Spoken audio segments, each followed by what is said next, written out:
¿Cómo están? Les agradezco mucho su paciencia en el inicio de la sesión, que estábamos esperando a que tuviéramos un poquitico más de quórum y estarán llegando a lo largo del día. Les agradezco su presencia y el acompañarnos. El foro que tradicionalmente hace la Fundación Derecho a Morir Dignamente en el primer semestre del año tiene como objetivo una revisión desde lo académico de temas que sean relevantes para la temática del derecho a morir dignamente. En esta oportunidad, y como un homenaje a la vida y obra del doctor Juan Mendoza Vega, fallecido a finales del año pasado, quisimos hacer un foro que recogiera los avances y los retos del derecho a morir dignamente en Colombia y que fuera un homenaje para él. El programa que vamos a trabajar en el día de hoy es el siguiente.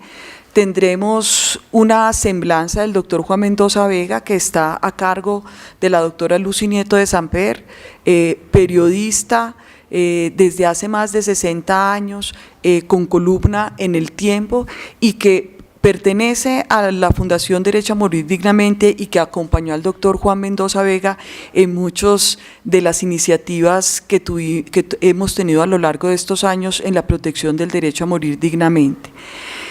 Inicialmente teníamos la presentación del contexto internacional del derecho a morir dignamente por parte de la doctora Natalia Silva. Lamentablemente ayer en horas de la noche nos avisó que está incapacitada, entonces vamos a mover el orden del día de tal manera que otro de los miembros de la fundación, que es abogado, pueda hacer la revisión de esa línea internacional, pero la vamos a hacer hacia el final. Iniciaremos entonces, después de la intervención de la doctora Lucy Nieto de Samper, con lo que significa el derecho a morir dignamente en la línea de tiempo colombiana, que va a estar a cargo mío. Posteriormente haremos un receso y vamos a continuación a trabajar dos temas que en este momento revisten una problemática particular dentro del derecho a morir con dignidad, que son la eutanasia en personas incompetentes, esto en razón de una sentencia reciente de la Corte Constitucional que desde distintos ámbitos de la sociedad colombiana se está pidiendo su nulidad. Y vamos a hablar de esta sentencia y de las implicaciones que tiene. Y el doctor Jairo Rivera nos va a acompañar para trabajar los aspectos jurídicos de la eutanasia infantil, esto también en razón de una sentencia reciente y de una resolución del Ministerio. Posteriormente, vamos a tener como invitados a las personas del Ministerio de Salud, al doctor Ricardo Luque, que nos va a presentar los retos del derecho a morir con dignidad desde una mirada omnicomprensiva, para finalizar con el lanzamiento del premio de investigación Juan Mendoza Vega en la temática del derecho a morir dignamente. Dicho esto, invito a la señora Lucy Nieto de Samper para que nos acompañe haciendo una semblanza del doctor Juan Mendoza Vega. Buenos días. Agradezco mucho a la Fundación Pro Derecho a Morir Dignamente la oportunidad que me da de participar en este homenaje al inolvidable doctor Juan Mendoza Vega, presidente durante 14 años de esta fundación, quien tanto nos enseñó y de quien tanto aprendimos. Ciudadano excepcional y notable neurocirujano, fue académico, profesor de medicina en la Universidad del Rosario, vicepresidente y presidente de la Federación Mundial de Sociedades Pro Derecho a Morir Dignamente y presidente de la Academia Nacional de Medicina. Autor de varios libros, entre ellos Lecciones de Historia de la Medicina, hacia una medicina más humanitaria, 40 años de periodismo médico, obra que recoge las columnas que escribió en el diario El Espectador. Llegué a la medicina a través del periodismo, decía el doctor Mendoza. También fue poeta. Su libro de poemas se titula Los mares interiores. Era un intelectual puro, un académico de verdad, decía el doctor José Vélez Patiño. En agosto de 2014, cuando fue elegido presidente de la Academia Nacional de Medicina, en esta misma sede le hice una entrevista para El Tiempo. Fue tan interesante lo que me dijo entonces que me parece oportuno recordarlo por ustedes en esta ocasión. En ese momento había una gran discusión sobre la ley estatutaria de la salud una ley que fue concedida y redactada por una junta médica de la cual hacía parte el doctor Mendoza y cuyo propósito fue mejorar el funcionamiento del sistema sanitario y establecer que la salud es un derecho fundamental del ser humano. Por sugerencia del doctor Mendoza, en dicha ley quedó establecido que la autonomía de los pacientes que desean tener una muerte digna tiene que ser respetada. La Ley Estatutaria de la Salud, aprobada por el Congreso y avalada por la Corte Constitucional, fue discutida porque introducía cambios fundamentales, porque estableció nuevos enfoques, nuevos procedimientos, nuevos derechos. El doctor Mendoza dijo entonces: la salud ha sido tratada como una mercancía. Existía una norma incompatible con la ley estatutaria y los médicos teníamos que demandarla. Por eso propusimos un sistema de salud centrado en la persona, un sistema en el cual prima el concepto de salud, no la enfermedad. Si empezáramos a formar médicos que cuiden la salud, habría un gran cambio en la manera de enseñar la medicina. El sistema de salud no debe seguir enfocado en la necesidad de que haya muchos médicos para atender muchas enfermedades. Lo que realmente se necesita es tener más médicos, más bacteriólogos, más enfermeras, evitando que la gente se enferme. Que haya más especialistas no solucionan los problemas de salud, decía el doctor Mendoza. Si más gente está enferma, no habrá ni hospitales, ni médicos, ni centros de salud para atenderlos. Necesitamos que haya menos enfermos. Sé que habrá discusión a propósito, decía, pues hay quienes quieren que el tema de salud no se centre en la prevención, sino que siga centrado en la enfermedad y en el tratamiento, cuando aquí lo que necesitamos es que haya leyes que desarrollen el concepto salud como un derecho del ser humano. La teoría neoliberal de que puede tener salud quien la puede pagar y que no puede pagar el Estado, no puede seguir, porque son tantos los enfermos que no había plata que pudiera pagarlos. Luego el modelo hay que cambiarlo. Decía el doctor Mendoza que debido a la ley 100, una ley que, como ustedes recuerdan, fue propuesta en 1993 por el senador Álvaro Uribe, el Ministerio de Salud abandonó la vacunación, la lucha contra el paludismo, contra el dengue, contra las plagas, para pensar más en más médicos y en más especialistas, en más hospitales, sin reparar que si la gente cada vez se enferma más, nunca habrá suficiente ni médicos, ni hospitales, ni centros de salud para atenderlos. El dinero de la salud debe invertirse en más prevención, en más campañas de vacunación, de nutrición, de autocuidado, antes de tener que ir a un hospital. La salud no es un negocio. El dinero de la salud no debe ser ganancia de nadie, decía el doctor Mendoza. Me contó que nació en Chinácota, norte de Santander. Estudió bachillerato en un colegio de Pamplona que le pareció demasiado rígido. Graduado de bachiller, quiso estudiar medicina, pero su ingreso a la universidad se complicó porque su padre murió y la carrera de medicina era muy costosa y su madre decía no podría pagarla. Acudió a la Universidad Nacional, en donde había 100 cupos disponibles, pero había inscrito 1.160 aspirantes. Aplicó, sin embargo, y le fue bien. Pudo ingresar a la Universidad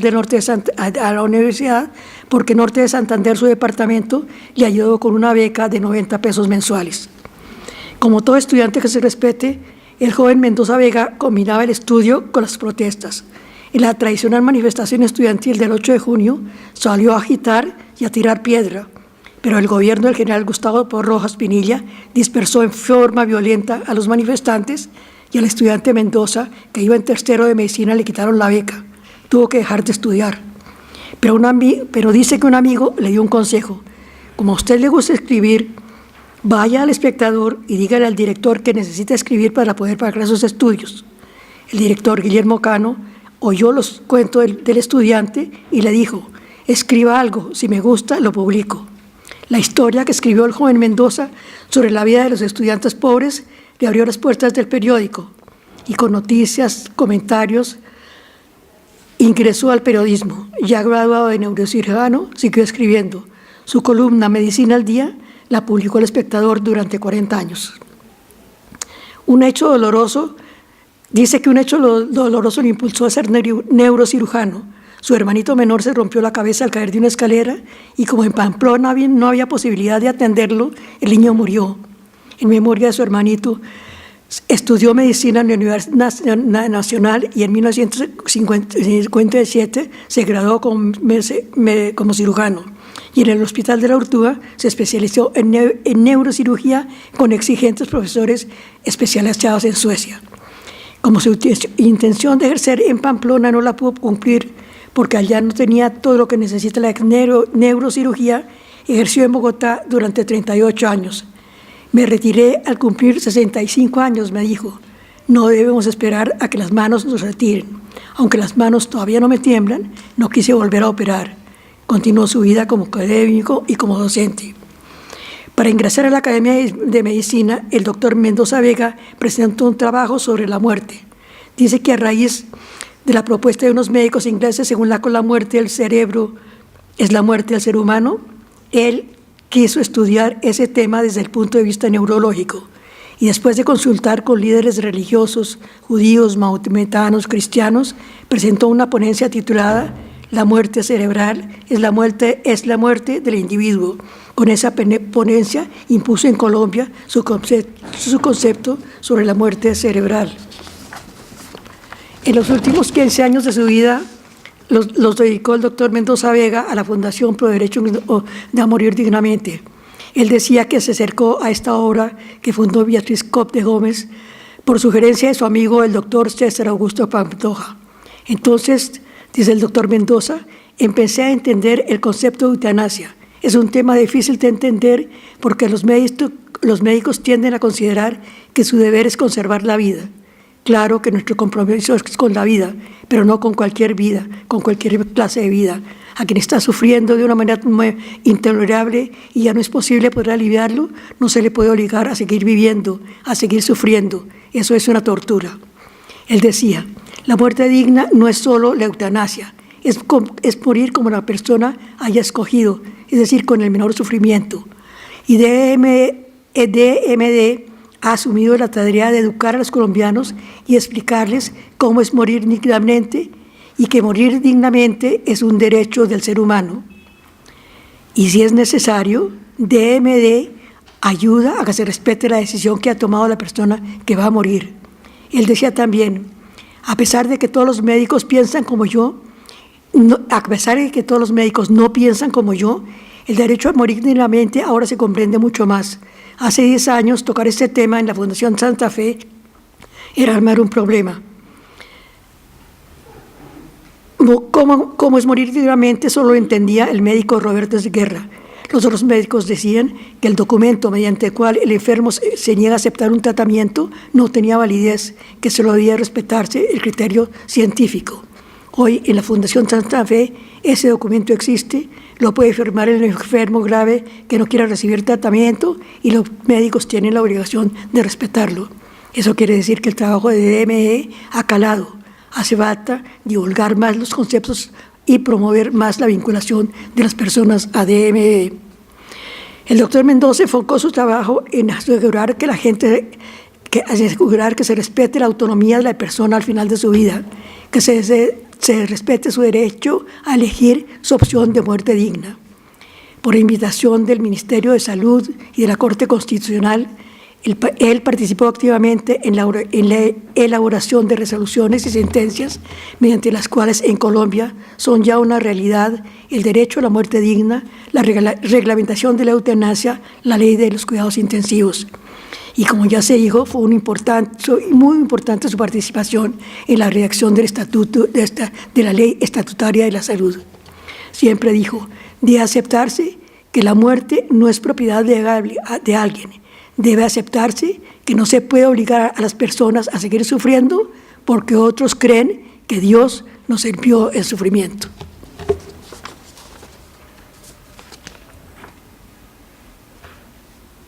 Como saben,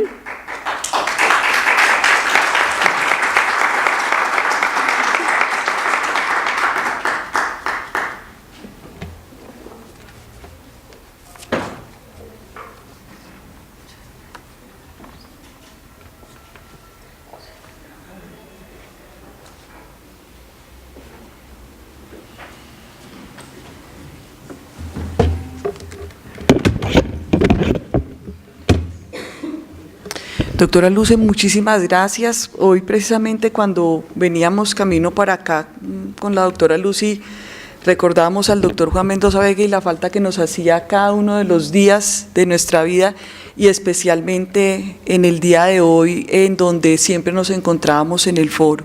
Le voy a rogar el favor a las personas de audiovisuales si me pueden ayudar a colocar la presentación para revisar la línea del tiempo del derecho a morir dignamente en Colombia. Como estoy haciendo el rol de presentador y de conferencista en este momento, pues voy a presentarme. Mi nombre es Ana Isabel Gómez Córdoba, soy médico pediatra, tengo una especialización en Derecho Médico Sanitario, una especialización en Gerencia en Salud Pública, una maestría en Bioética y un doctorado en Ciencias Jurídicas. Actualmente me desempeño como vicedecano de la Escuela de Medicina y de Ciencias de la Salud y soy el codirector de la especialización de Derecho Médico Sanitario de esta misma universidad. En el día de hoy lo que voy a trabajar con ustedes es el derecho a morir dignamente en una línea de tiempo dentro de Colombia, dentro del contexto del homenaje que le estamos haciendo al doctor Juan Mendoza Vega, maestro de maestros y maestro de todos nosotros. Esta es mi declaración de conflicto de interés. Soy docente de Bioética y Derecho Médico de la Universidad del Rosario, pertenezco al Consejo Directivo de la Fundación Pro Derecho a Morir Dignamente, no tengo ningún vínculo o relación personal o laboral con la industria farmacéutica y las ideas aquí expresadas representan mi pensamiento y no de las instituciones con las que me encuentro vinculada. La construcción del derecho a morir dignamente en el ámbito colombiano tiene muchos actores y posiblemente faltan personas en esta fotografía, pero quisiera hacer un homenaje a algunas de las personas que acompañaron al doctor Juan Mendoza Vega durante su vida o antes de que él iniciara su trabajo con la fundación. Este es el caso de la doctora Beatriz, fundadora de la Fundación Pro Derecho a Morir Dignamente, del padre Llano, de la doctora Lucy, de Guillermo Hoyos, del doctor Esguerra, de Carmenza, del doctor Gaviria, de la doctora Isa, del doctor Fernando Sánchez, del doctor Triana, de la doctora Emilsen, del doctor Galán, por mencionar algunas de las personas que aparecen en esta fotografía.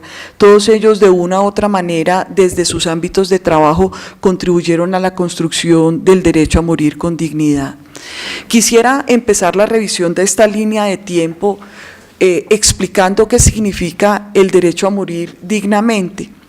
Y lo que quisiera decir es que el elemento fundamental en el que se debe centrar el derecho a morir con dignidad es el reconocimiento de la autonomía de las personas, de su derecho a autogobernarse, de tomar decisiones libres e informadas sobre su salud, su integridad y su cuerpo al final de la vida. Si bien posiblemente una de las dimensiones de este derecho sea la que más frecuentemente se menciona o la que más atención genera o la que más confrontación también genera es la de la eutanasia, uno no puede equiparar el derecho a morir con dignidad a la eutanasia. No son sinónimos, no significan lo mismo. La eutanasia es únicamente uno de los escenarios para un grupo de personas que así lo deseen y que cumplan unos requisitos dentro de la ley que hoy vamos a revisar como expresión del derecho a morir con dignidad, pero no puede ser interpretado como sinónimo el derecho a morir con dignidad y la eutanasia. Es entonces el derecho a morir con dignidad un derecho que no puede ser visto como un derecho unidimensional, es un derecho multidimensional, es decir, un conjunto de facultades o derechos que le permiten a la persona o quien la representa válidamente ante la ley ejercer su autonomía y tener control sobre el proceso de la muerte, imponiendo a terceros límites respecto a las decisiones que se tomen en el marco del cuidado a su salud. Entendido de esta manera, el derecho a morir dignamente, uno diría que es un derecho que se fundamenta en la toma de decisiones. Miremos entonces cuáles son las decisiones que tomamos al final de nuestra vida. Una primera decisión puede ser el de la sustitución de la decisión, es decir, en quién delego la posibilidad que, no pudiendo yo ya decidir, decida por mí. Vamos a revisar más adelante cómo funciona esta sustitución de la decisión. También significa el derecho a ser o no informado. Generalmente pensamos que el derecho a la información es solamente ser informado, pero realmente incluye también que yo pueda escoger que no quiero ser informado sobre algunos de los aspectos de mi enfermedad o de mi cuidado. Está también el derecho a decidir quiénes pueden acceder a mis datos personales, es decir, quiénes pueden acceder a mi historia clínica.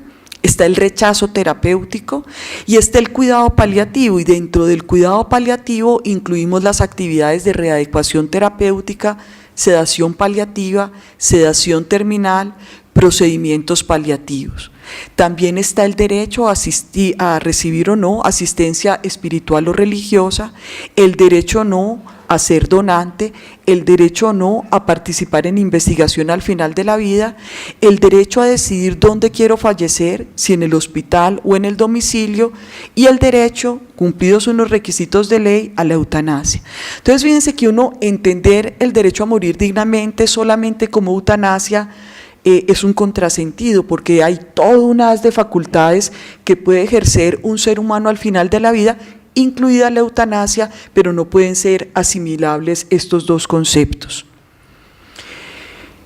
Este es un resumen de lo que acabo de decir. El paciente debe conocer los derechos que posee al final de la vida, tales como decidir si desea o no ser informado sobre su estado de salud, si rehúsa o no la asistencia espiritual, si es consciente o no sobre todas las medidas destinadas al alivio efectivo del dolor y del sufrimiento físico-psicológico en el contexto del cuidado paliativo, si llegado el momento desea que se readecúen o limiten los esfuerzos terapéuticos, si acepta o no la sedación paliativa o terminal, si considera necesario exteriorizar sus deseos a través de una voluntad anticipada o faculta a un tercero para que le represente en caso de no ser competente de hacerlo, si acepta o no donar órganos o dejar su cuerpo para que sea empleado con fines de docencia o investigación, determinar en qué lugar se desea morir rodeado de qué personas y definir quiénes pueden acceder a sus datos personales en vida y después de su muerte. Las personas también pueden decidir si, cumplidos los requisitos establecidos por la ley, desea que antes se anticipe su muerte. Entonces fíjense que uno normalmente empieza la contextualización del derecho a morir dignamente con temáticas de cuidado paliativo, con temáticas de eutanasia, pero uno las debería empezar con temáticas de consentimiento informado, porque realmente la manera como una persona posibilita sus decisiones es a través del consentimiento informado. Brevemente lo quiero definir. El consentimiento informado es el resultado de un proceso de comunicación que se da entre el paciente y un profesional de la salud, en este caso un médico, en el cual hay un acuerdo de voluntades con unos efectos jurídicos. Ese acuerdo de voluntades son las decisiones que yo tomo al final de mi vida, que, cumplidos unos requisitos de existencia y de validez jurídica, deben ser respetados por terceros. Y entendidos por terceros es el equipo de cuidado de la salud, es mi familia y la sociedad en general. Entonces, digamos que esa primera línea de tiempo del derecho a morir dignamente uno lo debe empezar con la temática del consentimiento informado. Y fíjense en ustedes el soporte jurídico tan profundo, tan intenso que tiene el consentimiento informado en Colombia, arraigado en tratados internacionales sobre derechos humanos, en derechos protegidos por la Constitución Política Colombiana, en una amplia jurisprudencia de la Corte Constitucional que ha hablado del consentimiento informado como un derecho fundamental independiente de otros derechos protegidos constitucionalmente, de leyes orgánicas y estatutarias en salud, de leyes de deontología profesional como puede ser la ley de ética médica o la ley de enfermería que se han referido al consentimiento informado, el derecho de consumo en la ley 1480 del 2011 referido a los derechos que tengo a la información sobre productos y servicios de salud, al Código Civil cuando hago referencia a las declaraciones de voluntad, a la evaluación de la competencia, a la representación, en la ley 1306 del 2009 cuando se habla de la discapacidad mental y en qué casos debe ser representada una persona para la temática del consentimiento. En la Ley Estatutaria 1751 del 2015 de Salud, en donde se habla del consentimiento informado como uno de los derechos.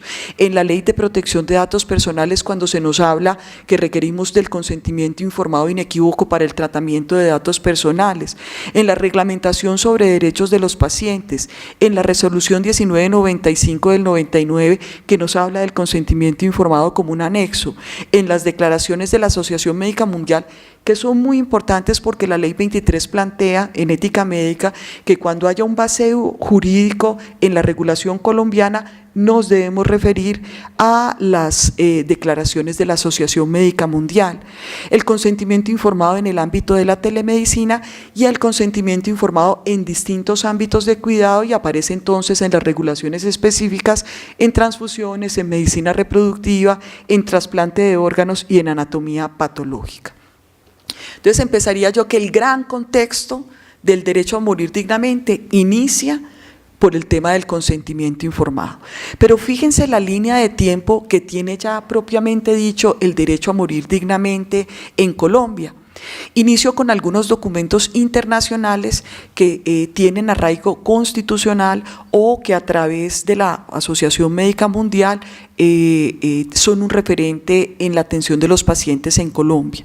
Empezaría con la Declaración de los Derechos Humanos en 1948, en 1981 con la Declaración de Lisboa y la Ley 23, en 1991 con la Constitución Política Colombiana y la Resolución 13437. Ya voy a explicar a lo largo de la conferencia cada uno de estos hitos regulatorios, por eso los voy a mencionar inicialmente sin profundizar en su temática. En 1997 con la sentencia C-239, en el 2000 con la Ley 599 del 2000, en el 2004 con el decreto 2493, en el 2007 con el primer proyecto ley de derecho a morir con dignidad, en el 2008 con la sentencia C-224 y el segundo proyecto ley del derecho a morir con dignidad, en el 2011 con el tercer proyecto ley de derecho a morir con dignidad, en el 2012 con el quinto proyecto ley de derecho a morir con dignidad y adicionalmente en el 2014 con el último proyecto ley para el derecho a morir con dignidad, y adicionando la ley 1733, la sentencia T-970, la sentencia C-232. Posteriormente tendremos una serie de circulares y de autos que tienen que ver precisamente con la sentencia 970 y con la resolución 1216. Está también la Ley Estatutaria de Salud y el transcurso del proyecto ley que actualmente se encuentra en trámite legislativo. En el 2016 tenemos la sentencia T-132, la sentencia C-327, la sentencia C-274, la resolución 1051, la resolución 4006, la ley 1805 y dos circulares que hacen referencia a el derecho a morir con dignidad y a cuidados paliativos. En el 2017 tendremos las sentencias T-423, la sentencia T-322, la sentencia T-544, la sentencia T-721 y el trámite legislativo del proyecto ley de ética médica que está haciendo su transcurso también y que hace referencia también al derecho a morir dignamente. Finalmente, en el 2018 tendremos la resolución 825, tendremos la solicitud de nulidad de la sentencia T-721 y la sentencia T-721 propiamente dicha. Entonces, lo que yo les quiero mostrar es la gran riqueza regulatoria que tiene las distintas dimensiones del derecho a morir con dignidad.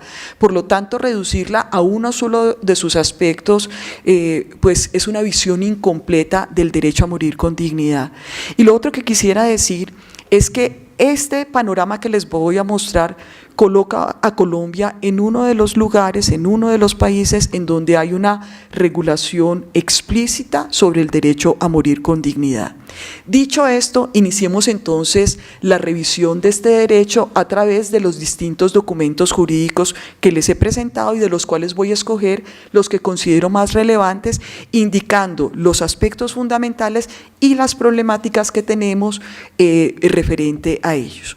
Quisiera empezar con esta frase: tal vez no existe un mejor lugar para comenzar a inculcar la conciencia de los derechos y la dignidad humana que el pequeño mundo de la relación médico-paciente. Y empezaría entonces con la Declaración de los Derechos Humanos y su referencia a temáticas que pueden ser cercanas al derecho a morir con dignidad. Empezaría con el artículo 1, que nos habla que todos los seres humanos nacen libres e iguales en dignidad y derechos, y dotados como están de razón y conciencia, deben comportarse fraternalmente los unos con los otros. Está reconociendo la dignidad y el derecho a la libertad. En el artículo 3 vuelve y reafirma: el individuo tiene derecho a la vida, a la libertad y a la seguridad de la persona. Recuerden ustedes que en diversas oportunidades se ha sustentado el derecho a morir con dignidad en el derecho a la vida, entendido que la muerte hace parte de la vida y que por lo tanto el derecho a una vida digna significa también el derecho a una muerte digna. Y por otra parte, el derecho a la libertad, recuerden ustedes que el derecho a morir dignamente se sustenta en el ejercicio de la autonomía, en la posibilidad de consentir o no lo que uno quiere al final de su vida. Y finalmente el artículo 5, que también ha sido empleado para las argumentaciones de las distintas sentencias, en el sentido de que nadie será sometido a torturas, ni a penas o tratos crueles, inhumanos o degradantes. Y yo diría que este artículo de la Declaración de los Derechos Humanos se conecta con 3 dimensiones del derecho a morir dignamente. Primero, con la necesidad del cuidado paliativo integral, es decir, que una persona no tenga que sufrir, tenga que padecer dolor al final de su vida porque no tenga acceso al cuidado paliativo. En segundo lugar, a la obstinación terapéutica, cuando no reconocemos que debemos parar, que debemos permitir que la muerte siga su transcurso natural, nunca suspendiendo el cuidado paliativo, siempre manteniendo el cuidado paliativo. Eso significa no someter a torturas o penas o tratos crueles. Y en las sentencias de la Corte que se han referido a la eutanasia, también hablan que cuando una persona, cumplidos los requisitos de la ley, desea la eutanasia y no se le permite, eso significa también tortura, pena o trato cruel. Es la argumentación que se ha hecho frente a la Declaración de los Derechos Humanos.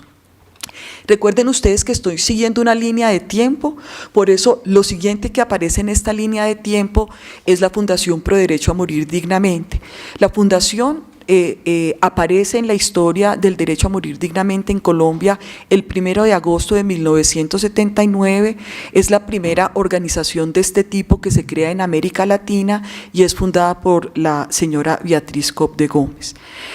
Quiero leer el objeto social para contextualizar por qué nosotros estamos presentes en los ámbitos de educación o de investigación o de construcción de política pública. La Fundación tiene por objeto la defensa de los principios éticos, bioéticos y humanitarios en cuanto se relacionan con las personas que entran en la etapa final de su vida. Igualmente en relación con aquellas personas que por enfermedad o accidente llegan a una calidad de vida que ellos mismos juzguen indigna. Dentro de su objeto incluye realizar todas aquellas actividades de divulgación, información, ilustración, desarrollo social e investigación que tengan como prioridad el interés de la comunidad en lo pertinente. Esa es la razón por la cual nosotros siempre estamos en los espacios de construcción de política pública que hagan referencia a alguna de las dimensiones de ese derecho multidimensional que es el derecho a morir con dignidad. Continuaría entonces en esta línea de tiempo con la aparición de la Declaración de Lisboa, que es de la Asociación Médica Mundial y que se refiere a los derechos del paciente en 1981. Reafirma nuevamente el respeto que tenemos que tener a la dignidad de nuestros pacientes, la dignidad del paciente y el derecho a su vida privada deben ser respetados en todo momento durante la atención médica y la enseñanza de la medicina, al igual que ese mundo de cultura y de valores que tiene el paciente. paciente. El paciente tiene derecho a aliviar su sufrimiento según los conocimientos actuales y el paciente tiene derecho a una atención terminal, humana y a recibir toda ayuda disponible para que muera lo más digna y aliviadamente posible, seguramente haciendo una referencia en torno a todas las dimensiones del cuidado paliativo y del consentimiento informado. En 1981 aparece también la Ley 23, que habla de las responsabilidades deontológicas que tienen los profesionales de la medicina, es decir, la Ley de Ética Médica. Y en su artículo 3 y 17 se refiere también al derecho a morir con dignidad. Nos dice que nosotros podemos usar los métodos y medicamentos a nuestra disposición y alcance mientras subsista la esperanza de aliviar o de curar. Es decir, nos dice, sus deberes no cesan cuando hay la posibilidad de cura, sus deberes continúan en la esfera del cuidado paliativo cuando hay posibilidad de alivio. Pero también habla por primera vez, sin que existiera todavía una regulación sobre muerte encefálica, sobre la muerte cerebral. Y nos dice, ustedes tienen que entender que una forma de diagnosticar la muerte es la muerte encefálica. Y cuando esto ocurre, esa persona ya está muerta, a pesar de que esté mantenida con soporte vital. El deber de un profesional es, si esta persona puede ser donante de órganos y ha manifestado su deseo, mantener el soporte vital mientras que se pueda producir la donación. Y una vez la donación se produzca, retirar todas las medidas de soporte vital. Y si la persona no desea ser donante, retirar las medidas de soporte vital. Esto es muy importante entender que una persona que está en muerte encefálica está muerta. Por lo tanto, cuando yo retiro las medidas de soporte vital, no estoy haciendo una readecuación del esfuerzo terapéutico porque se requiere estar vivo para readecuar el esfuerzo terapéutico. También en su artículo 17 nos habla de la cronicidad o incurabilidad de la enfermedad y que este hecho no constituye un motivo para que se prive de asistencia al paciente. Nos está hablando que un deber muy importante, y yo diría la actividad que más frecuentemente hacemos con nuestros pacientes, es el alivio del dolor y el sufrimiento a través de las medidas de cuidado paliativo. Posteriormente, en el 91, va a aparecer la Constitución Política Colombiana y nos va a hablar en distintos artículos de temas referentes al derecho a morir con dignidad y que han sido utilizados en las sentencias de la Corte. El primero sería el artículo primero. Colombia es un Estado social de derecho organizado en forma de república unitaria, descentralizado, con autonomía de sus entidades territoriales, democrática, participativa y pluralista, fundada en el respeto de la dignidad humana, el trabajo y la solidaridad entre los ciudadanos, de las personas que integran y en la prevalencia del interés general. El primer elemento es que somos una sociedad pluralista, somos un Estado social de derecho pluralista. ¿Esto qué significa? Que al interior del Estado colombiano hay distintas maneras de ver la vida, hay distintas maneras de entender la muerte y que dentro de un marco jurídico que es una ética de mínimos, un acuerdo de mínimos, que no significa que todos deseemos eso, pero respetamos que otro pueda desear algo distinto, se desarrolla el derecho a morir con dignidad. Recuerden ustedes también que las sentencias frecuentemente hablarán de dignidad humana y hablarán de solidaridad. Cuando el magistrado Gaviria se refiere a la despenalización del homicidio por piedad, recurre a la figura de autonomía, dignidad y solidaridad. También nos hablan del derecho a la vida como inviolable y más adelante veremos toda la argumentación que se hizo frente a esa inviolabilidad. En el artículo 12, nadie será sometido a desaparición forzada, torturas, ni tratos o penas crueles, inhumanos y degradantes. Ya me referí porque las sentencias han hablado también de este articulado. Y el artículo 16, todas las personas tienen derecho al libre desarrollo de su personalidad sin más limitaciones que las que imponen los derechos de los demás y el orden jurídico. Y esto es muy importante porque nos está hablando que el límite a la autonomía son los derechos de los demás. Por eso, uno de los límites de la autonomía es la objeción de conciencia y más adelante nos vamos a referir a la objeción de conciencia también como uno de los elementos fundamentales del derecho a morir con dignidad. Muy bien. El siguiente elemento que vamos a tener regulatorio es la resolución 13437 del 91, que habla sobre los derechos de los pacientes y crea los comités de ética hospitalaria distintos a los comités de ética en investigación. Y es increíble que ya en el 91 aparezca por primera vez en la regulación colombiana el derecho con nombre propio, porque dice, los pacientes tienen el derecho a morir con dignidad. Y fíjense a qué concepto está asociando el derecho a morir con dignidad: a que se le permita la voluntad, se le respete la voluntad de permitir que el proceso de la muerte siga su curso natural en la fase terminal de su enfermedad. ¿Qué nos está diciendo? Que las personas tienen derecho a que no nos obstinemos o no nos extralimitemos terapéuticamente con ellos. Pero también hay otros elementos de este decálogo que hacen referencia al derecho a morir con dignidad. Por ejemplo, su derecho a que se le preste durante todo el proceso de la enfermedad la mejor asistencia médica disponible, pero respetando los deseos del paciente en caso de enfermedad irreversible. ¿Qué nos está hablando? Nos está hablando del cuidado paliativo, pero también nos está hablando del rechazo terapéutico, la posibilidad que tiene una persona de decir, no quiero que me traten a pesar de que eso podría ser beneficente para mi salud. También nos habla de la posibilidad de recibir o rehusar donación o apoyo espiritual y moral, que son decisiones muy importantes al final de la vida. Y finalmente nos habla de su derecho a disfrutar de una comunicación plena y clara con el médico, apropiada a sus condiciones psicológicas y culturales, que le permitan obtener toda la información necesaria respecto a la enfermedad que padece, así como a los procedimientos y tratamientos que se le vayan a practicar y el pronóstico y riesgos de dichos tratamientos.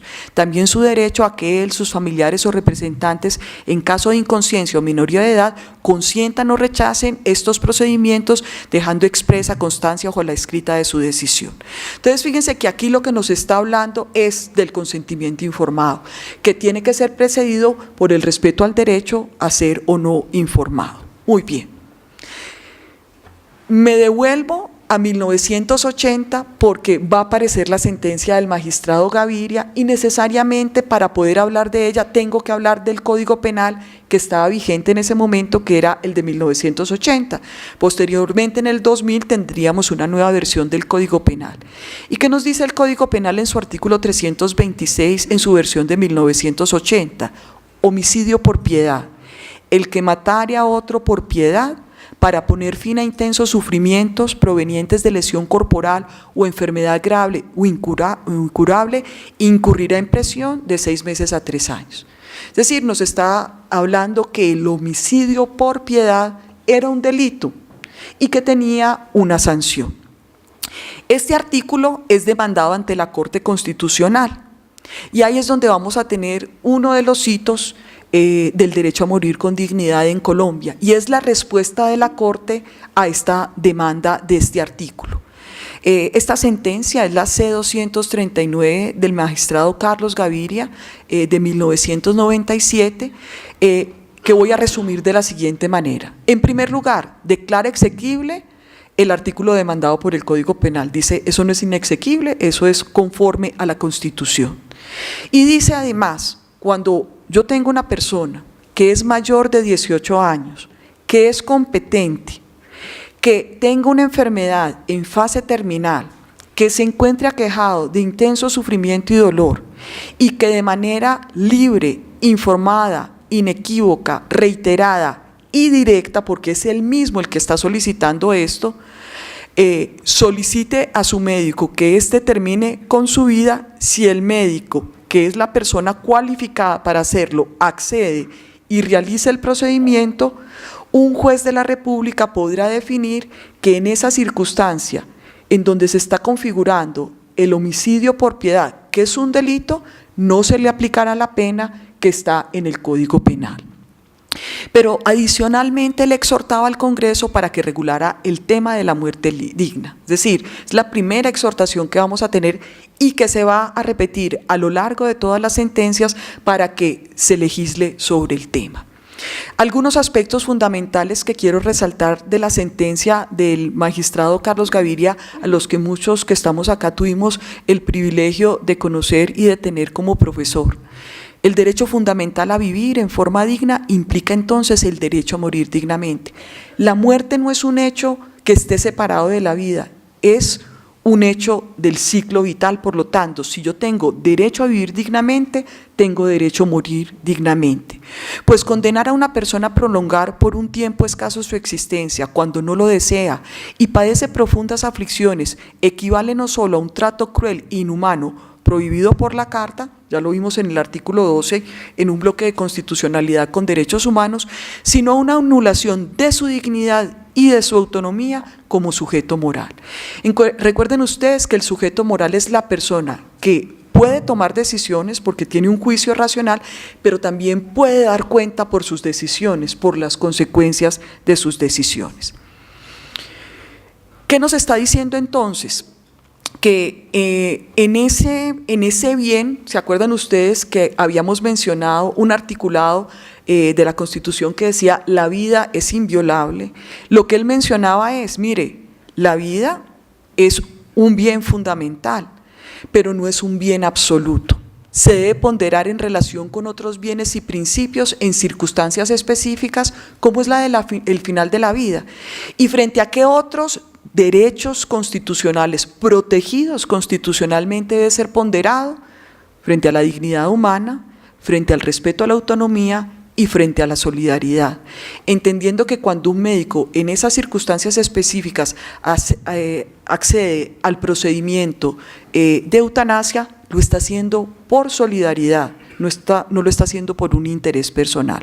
Entonces nos plantea lo que plantean otras sentencias en otros espacios, y es que los derechos y bienes jurídicos protegidos por la Constitución Política Colombiana no son derechos ni bienes absolutos, sino que deben ser ponderados en relación con otros principios, derechos y bienes. ¿Qué otra cosa nos dice el magistrado Gaviria frente a la muerte digna? Como el Estado no es indiferente a la vida humana, sino que tiene el deber de protegerla, es necesario que se establezcan regulaciones legales muy estrictas sobre la manera como debe prestarse el consentimiento y la ayuda al morir, para evitar que en nombre del homicidio por piedad consentido, en consentimiento directo, se elimine a personas que quieren seguir viviendo o que no sufren de intensos dolores producto de enfermedad terminal. Y nos está hablando que no se puede confundir esta despenalización del homicidio por piedad con el homicidio eugenésico, y nos está hablando que este consentimiento tiene que ser un consentimiento directo de una persona competente, en pleno uso de las facultades mentales, reiterado.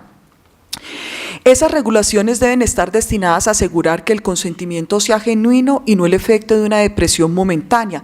Nos está hablando de una plena competencia que incluso debe ser evaluada, por lo tanto nos habla de un consentimiento cualificado, precedido de información amplia con una clara establecimiento de la competencia. Esas regulaciones deben estar destinadas entonces a asegurar el consentimiento genuino y no el efecto de una depresión momentánea. El Estado, por su compromiso con la vida, debe ofrecer a los enfermos terminales que enfrentan intensos sufrimientos todas las posibilidades para que sigan viviendo, por lo cual es su obligación en particular brindarles tratamientos paliativos. Nos está hablando que el derecho a morir por dignidad empieza por el ofrecimiento de los cuidados paliativos de manera efectiva. Muy bien. Ese, digamos que son los elementos más importantes de la sentencia del magistrado Gaviria. Recuerden ustedes que en el 2000 se modifica la ley 599, por medio de la ley 599, el Código Penal, y en el artículo 106 y 107 vuelven a aparecer nuevamente dos delitos relacionados con actos que pueden estar en el contexto del final de la vida. El primero, el homicidio por piedad, vuelvo a leerlo: el que matare a otro por piedad para poner fin a intensos sufrimientos provenientes de lesión corporal o enfermedad grave e incurable, incurrirá en prisión de 1 a 3 años. El artículo 107, inducción a la ayuda al suicidio: el que eficazmente induzca a otro al suicidio o le preste ayuda efectiva para su realización, incurrirá en prisión de 2 a 6 años. Cuando la inducción o ayuda está dirigida a poner fin a intensos sufrimientos provenientes de lesión corporal o enfermedad grave e incurable, incurrirá en prisión de 1 a 2 años. ¿Aquí qué quiero decir? Que el suicidio asistido sigue siendo un delito en Colombia y está penalizado. No hay ninguna circunstancia que penalice la ayuda al suicidio. ¿Por qué lo menciono también? Porque los diversos proyectos ley que van a hacer su curso en los siguientes años y que están haciendo su curso han tratado también de buscar la despenalización del suicidio asistido. Sin embargo, en este momento, quien ayude a otro a quitarse su vida está penalizado. Menciono acá también la sentencia C-224 del 2008. La Corte se declara inhibida para pronunciarse sobre la necesidad de querella frente a la inducción o ayuda al suicidio debido a que la norma parcialmente demandada fue expulsada del ordenamiento durante el trámite de la acción. Por eso el suicidio sigue teniendo pena. Fíjense que nosotros estábamos mencionando en la ley 23 la muerte encefálica, la muerte cerebral, pero es apenas hasta el 2004 con el decreto 2493 donde tenemos una definición de muerte encefálica. Es el hecho biológico que se produce en una persona cuando en forma irreversible se presenta en ella ausencia de las funciones del tallo encefálico comprobada por examen clínico. Esta regulación nos va a mostrar los escenarios en menores de 2 años, mayores de 2 años, cuáles son los signos clínicos que yo tengo que buscar, 7 al menos, para poder determinar la muerte encefálica, cómo este diagnóstico solo lo puede hacer un neurólogo o un neurocirujano o un psicólogo, un neurólogo o un neurocirujano, cómo tengo que buscar la confirmación de estos signos en las siguientes 6 horas y cómo ante duda tengo que utilizar ayudas diagnósticas que me permitan corroborar la muerte encefálica. En estos casos, como ya expliqué, esa persona está muerta y solo hay 2 posibilidades: mantengo las ayudas porque va a ser un donante o retiro las ayudas. Y es muy importante diferenciarlo de la readecuación del esfuerzo terapéutico. En el 2007, en el 2008, en el 2011, en el 2012, en el 2014 y en el 2015 se pasarán diversos proyectos de ley para poder regular el derecho a morir con dignidad, incluida aspectos diferenciales de ese haz de derechos. Quiero mencionar que frente a ellos actualmente está corriendo un proyecto, pero en los años anteriores lo que hemos tenido es una omisión legislativa, es decir, el legislador ha omitido pronunciarse frente a ese tema. Y debo mencionar que la omisión legislativa en muchos países es sancionada. Lamentablemente en Colombia el Ejecutivo no puede sancionar al Legislativo por la omisión legislativa, porque se piensa que una de las funciones del Congreso es decidir qué pasa y qué no pasa en su saber. Así funcionan las cosas acá en Colombia. Pero debo decir que la omisión legislativa produce daño. Y el daño es que estemos regulando temas tan importantes como es la eutanasia infantil, temas tan importantes como es la eutanasia en incompetentes a través de resoluciones porque hay una sentencia de tutela que lo está ordenando. Esto debería tener una discusión en el ámbito de lo social, una discusión profunda. Es una situación tan compleja en un Estado social de derecho que se merece una ley, que se merece ser abordado a través de una ley. Por eso esperamos que en algún momento podamos tener una ley de derecho a morir con dignidad que sea incluyente, es decir, que reconozca el desarrollo del derecho a morir con dignidad en Colombia y que reconozca las distintas visiones, las distintas ideologías, las distintas expresiones de la autonomía que tienen los colombianos. Quiero mencionar brevemente unas palabras del doctor Juan Mendoza Vega frente a este tema. Juan Mendoza Vega, presidente de la Academia Nacional de Medicina y de la Fundación Pro Derecho a Morir Dignamente, dice que la reglamentación de la eutanasia solo será realidad cuando se entienda que en Colombia no es un país únicamente confesional, sino un Estado que reconoce la diversidad y la pluralidad de opiniones. Y debo decirles, yo soy confesional. A mí mi papá y mi mamá me criaron católica. Pero yo entiendo que hay otras personas que pueden pensar distinto a como pienso yo y que en situaciones extremas de la vida, en donde el sufrimiento puede que no haya sido aliviado por un cuidado efectivo, eficaz, esa posibilidad, que posiblemente es la que ha frenado el desarrollo de un proyecto legislativo que termine en ley, puede ser una opción. ¿Qué espero yo? Que sea en la menor número de posibilidades, que nuestro cuidado paliativo sea tan efectivo, tan integral, tan eficaz, que logre que las personas no tomen esa decisión, pero que haya algunas que en ejercicio de su autonomía lo hagan. Creo que eso es lo que debemos propender en un Estado diverso y plural. Aquí algunas palabras del doctor Juan Mendoza Vega frente al proyecto que apuntan a esto mismo que les estoy diciendo. Pero es muy importante también hablar en este contexto del derecho a morir con dignidad de la objeción de conciencia, porque una vez aparece la sentencia del magistrado Gaviria, inmediatamente los individuos, médicos y las instituciones con carácter confesional plantean su dilema ético. Y yo creo que nuevamente, en un Estado social de derecho en donde entre todos nos tenemos que entender y respetar, la objeción de conciencia es una figura fundamental que debe ser protegida. Y digamos que la principal tensión que se genera en este momento histórico es si la objeción de conciencia puede ser solo individual o puede ser institucional. Entonces, voy a desarrollar unos temas muy pequeños respecto a la objeción de conciencia. Recuerden ustedes que hay el derecho a tomar decisiones autónomas, pero como todo derecho tiene un límite, y el límite de ese derecho es los derechos de los demás. Por lo tanto, el derecho a la objeción de conciencia en ponderación se opone al derecho a las decisiones autónomas de los individuos.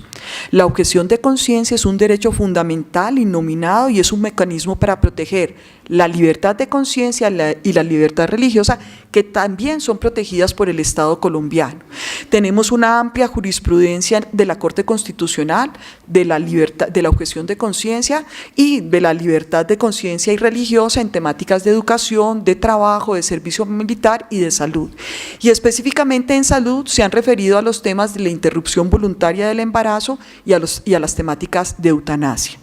Hay que entender que, como todo derecho, la objeción de conciencia no es un derecho absoluto, también encuentra sus límites, y los límites es en el derecho de los demás. Se presenta siempre y cuando existe un conflicto entre un deber de conciencia ideológico, moral, religioso y un deber o un derecho reconocido por la normatividad. Su ejercicio se antepone a un deber legal de acción o de omisión que afecta a un interés público, y en este caso quiero dar el crédito a uno de mis estudiantes de maestría, el doctor Carlos Caicedo, ginecobstetra, que desarrolló su tesis de maestría, la objeción de conciencia y la interrupción voluntaria del embarazo, y estos temas que reviso acá son producto de su trabajo. Que en toda esta tensión, si la objeción era individual o la objeción podía ser institucional, pues en términos generales podemos decir que la objeción de conciencia es de personas naturales, es individual. El médico que va a intervenir en el procedimiento sería la persona que puede objetar, es escrito, es ineludible, es motivado y probado de forma idónea y suficiente la afectación. No solo se debe referir a las creencias religiosas, uno puede ser agnóstico y tener conciencia o no. Y no solo las motivaciones religiosas pueden hacer que uno tenga el pudor para realizar una interrupción voluntaria del embarazo o una eutanasia. No solo se refiere a creencias religiosas, es excepcional y es preferible que el profesional objete antes de que se presente el hecho. Es decir, que cuando ingresa a una institución, él diga, mire, yo soy objetor de conciencia. Yo aquí quiero dar una posición que es personal. Si bien creo que la objeción de conciencia en su desarrollo jurisprudencial es individual y no es institucional, también considero que el imponerle a una institución que en sus principios y valores considera que el respeto a la vida no incluye la eutanasia y la interrupción del embarazo, es respetable también. Que siempre se debe ponderar frente al derecho que tenga el paciente, pero que tenemos que encontrar otros mecanismos que, sin que necesariamente sea que todos los profesionales están objetando en conciencia, permita que una institución pueda preservar sus principios y valores. Creo que ahí tenemos un trabajo muy importante en donde logremos balancear esas dos cosas, el respeto a las instituciones y el respeto a las personas. Y ahí hay un trabajo que creo que todavía está pendiente.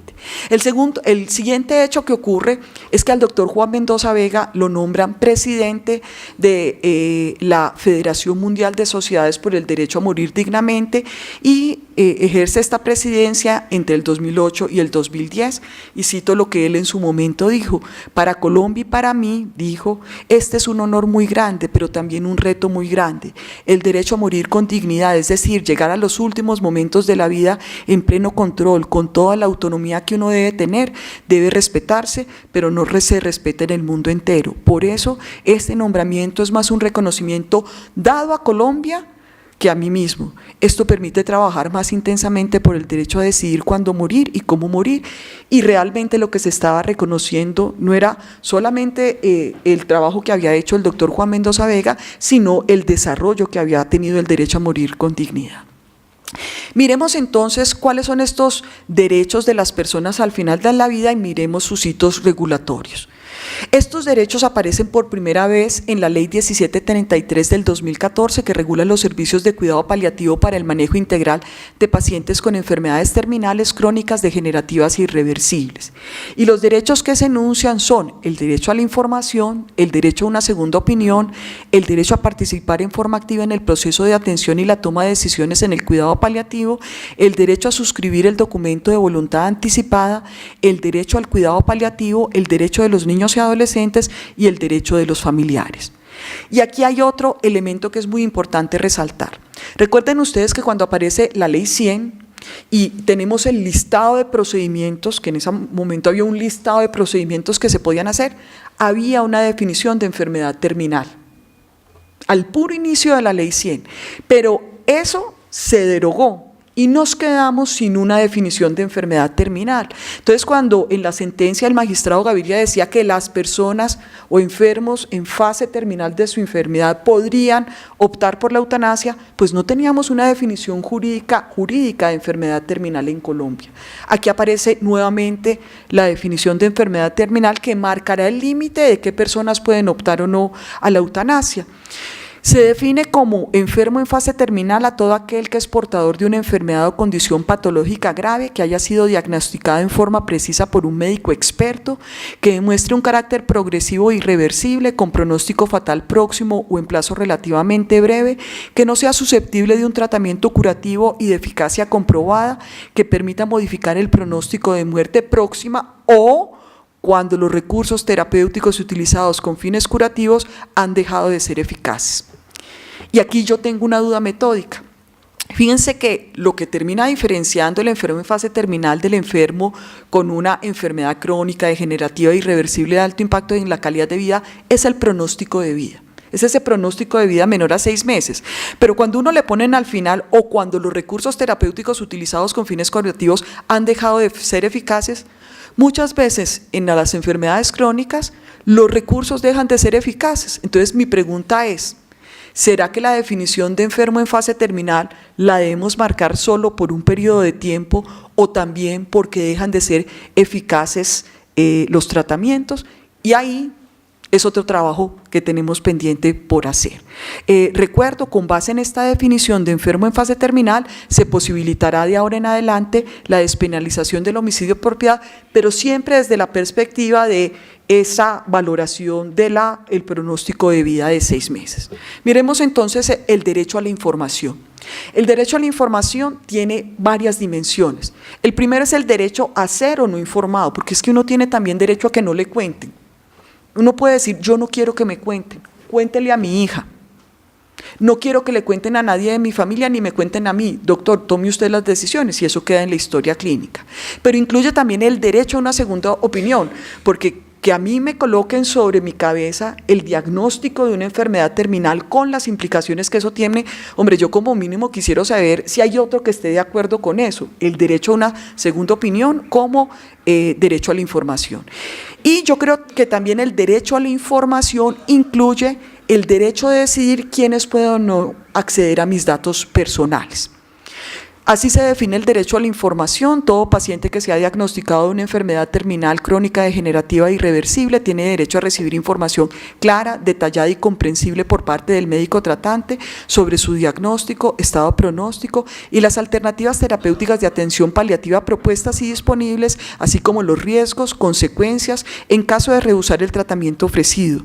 En todo momento, la familia del paciente igualmente tendrá derecho a la información sobre los cuidados paliativos y a decidir sobre las alternativas terapéuticas disponibles en caso de incapacidad total del paciente que le impida la toma de decisiones.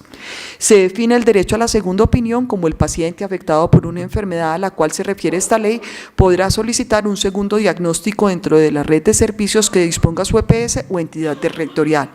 Todas las personas tienen el derecho a decidir si quieren o no quieren ser informadas o a delegar en un tercero el proceso de información y la toma de decisiones. Muy bien, ¿cuáles serían las excepciones que tenemos los profesionales de la salud al deber de informar? Porque este derecho va compaginado con un deber. El estado mental del paciente en ausencia de familiares. Si tengo una persona inconsciente, no hay familiares y tengo una situación de emergencia, pues cesa el deber de informar. La situación de emergencia como tal, cuando es un profesional de la misma especialidad, conocedor de la patología y los procedimientos, hay una excepción al deber de informar, aunque yo siempre digo, uno preguntaría, siendo uno hemodinamista al que le va a hacer el cateterismo cardíaco, su merced, ¿cuántos cateterismos ha hecho? ¿Cuál es su tasa de complicación? ¿Sí o no? ¿Su merced durmió ayer? ¿Cierto? Todas las cosas que uno busca para las personas que más ama cuando está buscando al profesional que lo va a operar. Cuando el paciente ha sido sometido en forma reiterada al mismo procedimiento y está familiarizado con él, a mí cada vez que me sientan a hacerme una hemodiálisis no me tienen que volver a informar, solo si cambia el riesgo en relación a ese procedimiento. Cuando el paciente renuncia a este derecho, uno puede decir, yo no quiero que me informen, pero ojo, en el consentimiento sustituto, es decir, cuando hay un tercero tomando decisiones por mí, no se puede renunciar al derecho a ser informado, porque tengo que tomar una decisión informada. No necesito informar riesgos obvios, presumiblemente conocidos por el paciente, riesgos comunes, no se informa aquello que todavía no se conoce y la figura del privilegio terapéutico, que es cuando el profesional considera, que es muy aplicable al final de la vida, que la información que voy a entregar hace más daño que beneficio, podría abstenerse de informar dejando una nota en la historia clínica, idealmente buscando un consenso con otros colegas y tratando de intervenir la razón por la cual no puedo informar al paciente. Estas excepciones al deber de informar están en distintas sentencias, tanto del Consejo de Estado como de la Corte Suprema y la Corte Constitucional, pero cito la sentencia 15737 del 2008 del Consejo de Estado que la resume. ¿Cuál es la principal problemática del derecho a ser informado? La conspiración del silencio. Recuerden ustedes que la conspiración del silencio es cuando la familia o el médico deciden no contarle al paciente, bien sea su diagnóstico o su pronóstico, y conspiran para que él no sepa. ¿Cuál es la recomendación? Pues la primera es que existe el derecho a decidir si uno quiere o no ser informado, por lo tanto hay que respetarlo.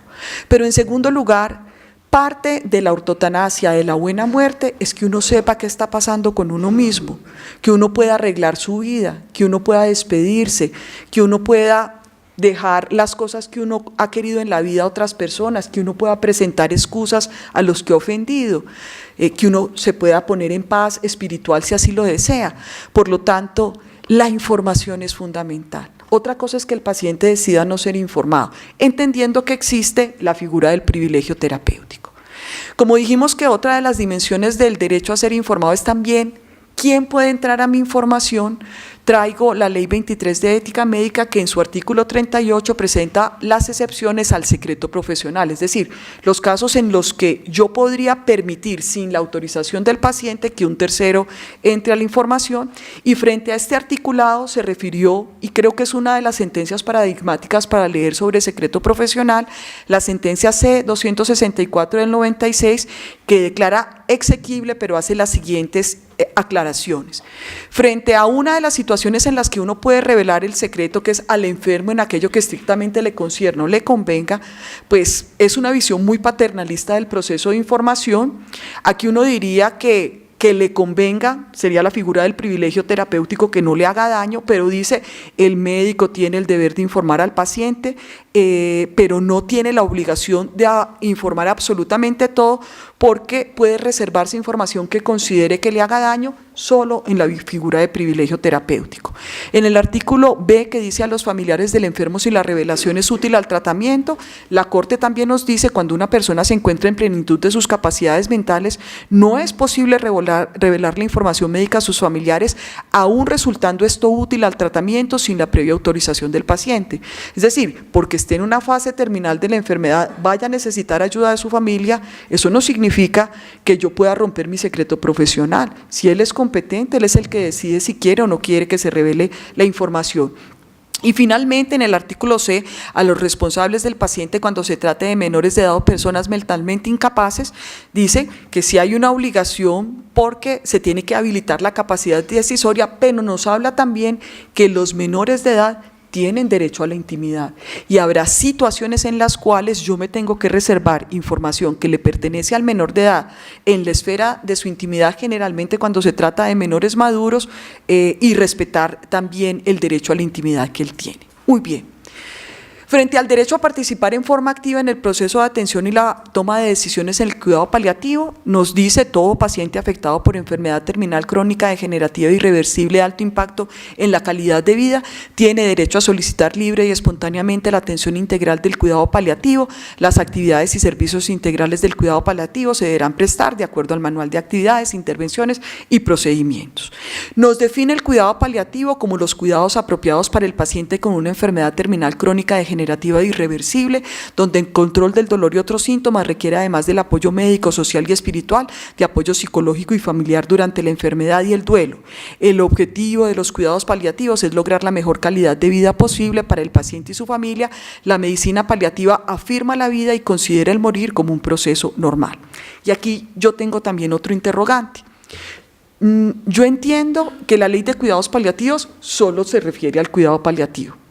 Entiendo que si los paliativistas tienen un mantra, yo lo podría resumir como no prolongamos la vida, no acortamos la muerte. Por lo tanto, ellos ideológicamente, epistemológicamente, no hacen eutanasia. Pero tenemos un problema, y es que los que generalmente informan al paciente sobre sus derechos, en esta fase de la vida suelen ser los paliativistas.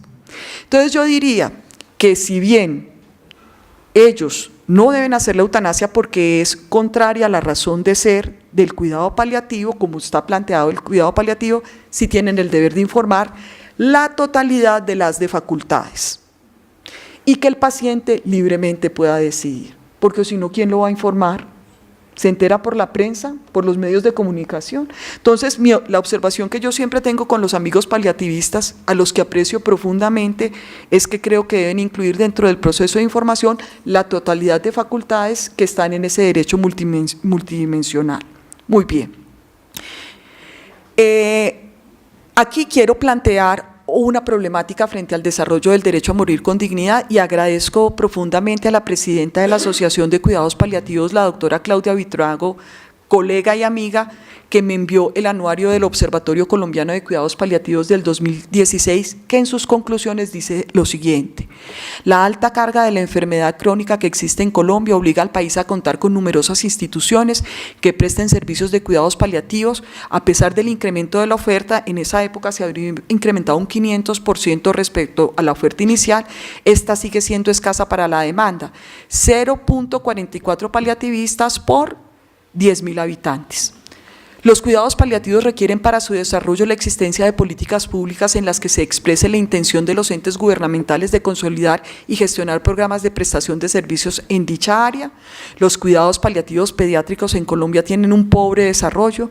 En la actualidad no se cuenta con ofertas académicas específicas para la formación de pediatras y otros profesionales en el tema. Es importante establecer la carga de la enfermedad que se presenta en la edad pediátrica y las cuales son plausibles de cuidados paliativos. Entonces, si uno quiere de verdad desarrollar el derecho a morir dignamente, no es solo un tema regulatorio, es un tema de desarrollar la infraestructura, el recurso humano, el acceso a los servicios, las redes integradas, los procesos que permitan el acceso efectivo al cuidado paliativo. Frente a los derechos de los niños y los adolescentes, nos dice si el paciente que quiere cuidados paliativos es un niño o niña menor de 14 años, serán sus padres o adultos responsables de su cuidado quien elevará la solicitud. Si el paciente es un adolescente entre 14 y 18, él será consultado, es decir, asentimiento. Pero aquí la observación que yo tengo es que difiere completamente de la posición del Código de Infancia y Adolescencia, en donde nos plantea que de los 0 a los 12 son niños y niñas, de los 12 hasta antes de los 18 son adolescentes, adolescentes, y que uno empezaría a explorar esa capacidad de asentir de una manera racional a partir de los 12 años, y que incluso tenemos toda una línea jurisprudencial en menores de edad en temáticas de reasignación de género, en donde nos dicen que cuando un procedimiento es grave, es importante, tiene alto impacto para la calidad de vida, el menor debe ser consultado desde los 7 años. Entonces uno dice, perdóneme, si uno ha pasado por una enfermedad crónica, si está en la fase terminal de su enfermedad, inclusive la maduración es distinta a un niño de su misma edad, luego colocarlo en los 14 años, la posibilidad de participar en las tomas de readecuación de esfuerzo terapéutico, yo lo cuestiono, pero así es como está. Derechos de los familiares. Si se trata de un paciente adulto que está inconsciente o en estado de coma, la decisión sobre el cuidado paliativo la tomará su cónyuge e hijos mayores, faltando estos sus padres, seguidos de sus familiares más cercanos por consanguinidad. Y aquí también tengo una observación, y es que cuando uno ve el orden jerárquico que se establece en la ley de trasplante o en el Código Civil, pues no nos habla del cónyuge e hijos, sino que los va poniendo en orden. Si bien uno debe propiciar que en el final de la vida no haya fricciones, pues hay una claridad sobre cómo debe ser la línea que no está expresada en la ley de cuidados paliativos. También está el derecho a suscribir el documento de voluntad anticipada. Toda persona capaz, sana o en estado de enfermedad en pleno uso de sus facultades legales y mentales, con total conocimiento de las implicaciones que acarrea el presente derecho, podrá suscribir el documento de voluntad anticipada. En este, quien lo suscriba indicará sus decisiones en el caso de estar atravesando una enfermedad terminal crónica degenerativa e irreversible de alto impacto en la calidad de vida, de no someterse a tratamientos médicos innecesarios que eviten prolongar una vida digna en el paciente, y en el caso de muerte su disposición o no de donar órganos. Paralelamente, en el 2014 teníamos la sentencia C-233 que nos decía: la voluntad anticipada es un documento que presenta similitudes con la figura del consentimiento informado en el sentido que garantiza la autonomía de la persona expresada de manera libre, consciente, informada y con plena capacidad para ello. Más adelante voy a retomar la resolución que regula las voluntades anticipadas, que es un poco más adelante en el tiempo, pero ¿qué debo decir frente a las voluntades anticipadas? Son consentimientos directos proyectados en el tiempo. Simplemente es que yo preveo qué va a suceder, que posiblemente yo no sea competente para decidir, y dejo en un documento qué es lo que quiero que hagan conmigo. Luego, el representante legal no puede cambiar la voluntad anticipada. Es lo que yo haya dicho, lo que él tiene que hacer respetar, y es lo que tiene que respetar la institución y los profesionales de la salud. En ese sentido, quiero recordar que uno de los trabajos más importantes que ha desarrollado desde hace muchos años la Fundación Pro Derecho a Morir Dignamente es precisamente cuidar las voluntades anticipadas de los colombianos, propiciar que los colombianos hagan voluntades anticipadas y hacer respetar esas voluntades anticipadas al final de la vida. Y las voluntades anticipadas, como consentimiento proyectado en el tiempo que son, tienen objetos jurídicos lícitos en Colombia, como son la decisión sobre si quiero o no quiero atención intrahospitalaria, si quiero o no quiero el cuidado paliativo y el ámbito en donde éste se pueda prestar, casa o hospital, la posibilidad de doble efecto, la posibilidad de sedación terminal y paliativa, y la eutanasia. Recuerden ustedes que son dos documentos distintos. Los 4 primeros son el objeto de una de las voluntades, y el segundo, que es el de la eutanasia, va en otro documento, y lo que nosotros esperamos es que nuestros afiliados no firmen los dos, firmen lo que ellos quieran firmar. Si quieren solo el primero, y eso es lo que hacemos respetar. Si quieren solo el segundo, ese es el que hacemos respetar, y si quieren los dos, hacemos respetar los dos. Otras decisiones. ¿Cuáles son los lugares donde mueren las personas? Históricamente morimos en la casa, después empezamos a morir en los hospitales y luego volvimos a morir en la casa. Pero definitivamente es una decisión del paciente y su familia, porque recuerden ustedes que para brindar el cuidado paliativo en el ámbito domiciliario, y aquí tengo a la doctora Julieta Moreno, que ha trabajado tanto el tema del cuidado paliativo en el ámbito domiciliario, requiero de la conjunción de la familia, porque es un trabajo en equipo. Luego, es muy doloroso cuando las familias, sin una motivación profunda, niegan la posibilidad de que el paciente esté en el domicilio para morir. Es entendible, pero tiene que tener unas motivaciones muy profundas para que una persona que está deseando morir en su casa no se le permita morir en su casa, y para mí sería una forma de mala muerte, de distanasia. A la trascendencia del morir no podemos responder con la indignidad de una muerte cruel, prolongada, secuestrada, lejos de las personas y las cosas queridas. Aquí hay un paralelo entre lo que significa el final de la vida, la enfermedad en fase terminal en el hospital y en el hogar. En el hospital hay escasos beneficios terapéuticos, despersonalización del proceso de morir, muchas veces sin que sea el deseo de los profesionales, porque es que esto no es motivado, no es con dolo. Hay abandono, porque si usted tiene una cantidad de pacientes en los que todavía puede hacer cosas curativas, hay una carga de trabajo, pues terminamos dedicándonos más a esos pacientes que a los pacientes que requieren el cuidado paliativo. Existe un mayor riesgo de muerte prolongada y con dolor, hay aumento de los costos en la atención, se vulnera más frecuentemente la autonomía, hay inadecuados procesos de comunicación y se medicaliza el proceso de morir. En el hogar es un lugar de descanso, alimentación, amor, encuentro con lo cotidiano, con los seres queridos, hay menores costos en la atención, sin que eso signifique menor calidad, sino que es todos los costos que se ahorran porque no nos encarnizamos o extralimitamos en el esfuerzo terapéutico. Hay una mejor calidad de vida en la fase terminal, hay respeto a la autonomía, hay posibilidad de respeto a las costumbres. Yo me baño cuando quiero, yo duermo cuando quiero, yo como cuando quiero, yo digo quién quiero que me visite, quién no quiero que me visite, y hay un mayor bienestar psicológico y físico del paciente. Entonces, definitivamente, esta es otra temática del derecho a morir dignamente que es muy importante trabajar, que es todo el desarrollo de los cuidados paliativos. ¿Qué otro haz de facultades que no está presente en la ley de cuidados paliativos, pero es un derecho protegido constitucionalmente? Es el derecho al rechazo terapéutico. ¿Qué significa el rechazo terapéutico? Es cuando al paciente que está con una enfermedad crónica, irreversible, de alto impacto para la calidad de vida, o incluso con una enfermedad en fase terminal, se le ofrece algo que todavía podría ser útil, necesario, proporcionado, eficaz. Y él dice, ¿sabe qué? No, gracias. Eso es el rechazo terapéutico. El rechazo terapéutico es un consentimiento directo que debe cumplir los requisitos de existencia y validez jurídica del consentimiento, porque es un no a algo que es necesario, útil, acorde con la lex artis.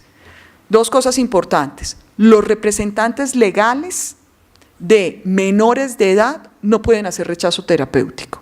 Y en segundo lugar, los representantes legales de mayores de edad no pueden hacer rechazo terapéutico a no ser que exista una voluntad anticipada en la que uno esté diciendo una posibilidad de rechazo terapéutico. O sea, el único que puede decir que no a algo que es útil, beneficente, es el propio paciente.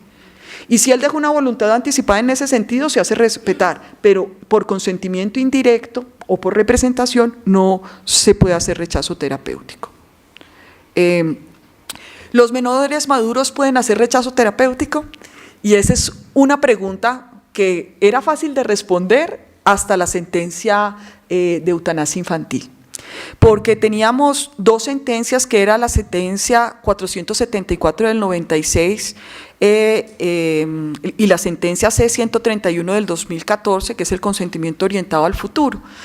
Y hay una sentencia que me hace falta ahí. Son dos casos de dos menores maduros que ante un tratamiento, uno era una transfusión sanguínea y el otro era la amputación de una extremidad por un caso de un sarcoma. Los dos dicen, no me dejo amputar, no dejo que me transfundan porque soy testigo de Jehová. Y en los dos casos se colocan sentencias, se colocan tutelas, y la tutela falla a favor de que el menor de edad no puede hacer rechazo terapéutico y se impone el tratamiento. Adicionalmente, la sentencia C-131 del 2014, consentimiento orientado al futuro, dice: se debe proteger las decisiones que mejor preserve la integridad de las condiciones físicas necesarias para la persona que aún no cuenta con la autonomía suficiente para tomar decisiones sobre su propia vida y salud, pueda decidir cómo va a ejercer dicha libertad en el futuro. Eso significa que en menores de edad yo protejo la vida y la integridad de tal manera que él pueda llegar a convertirse en un mayor de edad que pueda hacer lo que quiera.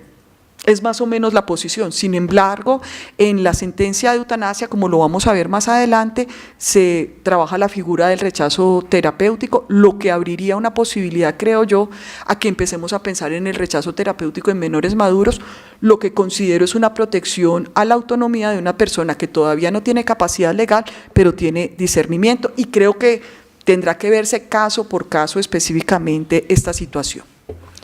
Siguiente decisión que tomamos al final de la vida, la readecuación del esfuerzo terapéutico, que se fundamenta en 3 conceptos: el mejor interés del paciente, la no maleficencia, la futilidad y los actos innecesarios. Recuerden que el mejor interés del paciente es que yo solo puedo hacer aquellas cosas o que promueven la salud, previenen la enfermedad, diagnostican, tratan, rehabilitan o hacen cuidado paliativo de las personas cuando están enfermas.